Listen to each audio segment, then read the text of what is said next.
Replacing a Nitro Faucet jet disk is easy. Start by unscrewing the nozzle tip from your Nitro Faucet.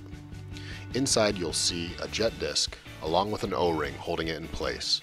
Use a flathead screwdriver to gently remove the O-ring. Once the O-ring is out, the jet disk along with the regulation cone will fall out of the nozzle.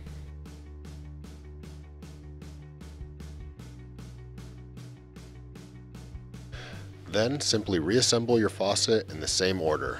Start with the regulation cone, making sure the cone tip is facing down in the nozzle, followed by the jet disk, and then place the O-ring in by hand, and using your tool gently push it down so it sits flush around the entire jet disk. Then screw the nozzle back on your Nitro faucet, and you're ready to go.